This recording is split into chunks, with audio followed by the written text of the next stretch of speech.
Hello à tous, petite vidéo alimentation aujourd'hui sur le poids, sur les résolutions, sur les régimes, sur le fait de gérer les excès. Parce que c'est vrai que je suis occupée, j'étais sur internet là et je voyais pas mal d'infos qui circulaient là-dessus sur le fait que ça y est, il fallait s'y remettre maintenant à gérer un petit peu les excès qu'on a eu ces derniers jours.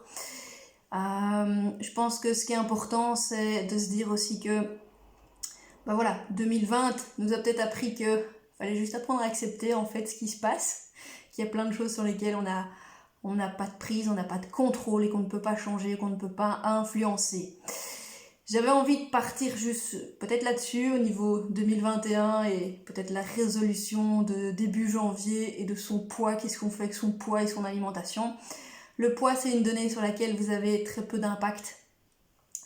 Bon, ça va peut-être un petit peu déprimer certains, mais j'ai très peu d'influence sur mon poids, c'est-à-dire qu'il est déterminé en grande partie d'un point de vue génétique. Il y a mon histoire de vie qui va faire aussi que j'aurais peut-être pris du poids à certaines périodes, suite à certains événements. Je dirais, ce qui est important, c'est de se dire éventuellement, premier petit conseil, c'est on prend pas 10 kilos du jour au lendemain. 1 kilo de masse grasse, c'est 9000 calories. Donc 5 kilos de masse grasse, on est à 45 000 calories. Il faut déjà y aller pour consommer 45 000 calories en excès. Donc, peut-être un petit peu s'interroger. Tiens, depuis quand j'ai pris du poids? Tiens, est-ce qu'il y a eu quelque chose de particulier dans ma vie à ce moment-là? Est-ce qu'il y a eu une modification au niveau de mes habitudes alimentaires, au niveau de ma manière de bouger? Est-ce que le confinement a amené plus de sédentarité? Est-ce que le confinement a amené un certain stress, certaines émotions qui m'ont peut-être amené à manger plus ou à manger différemment en tout cas?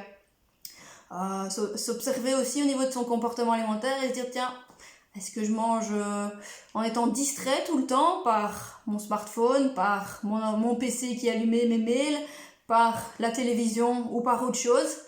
Et donc bien souvent alors c'est la porte aux excès au niveau de l'alimentation.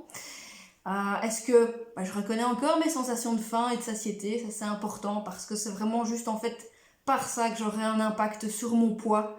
Et c'est certainement pas en le contrôlant, en se relançant dans des régimes, dans des rééquilibrages aussi, dans la notion ah mince, mon petit dessert du midi, en fait je vais le remplacer par un yaourt 0% maigre et ça va passer. Ça va pas passer. D'ailleurs, quelque chose que je dis souvent à mes patients en consultation, quand on me pose la question est-ce que le yaourt, je dois partir sur un yaourt maigre, nature? Et je suis toujours à interroger la personne et dire qu'est-ce que vous pensez?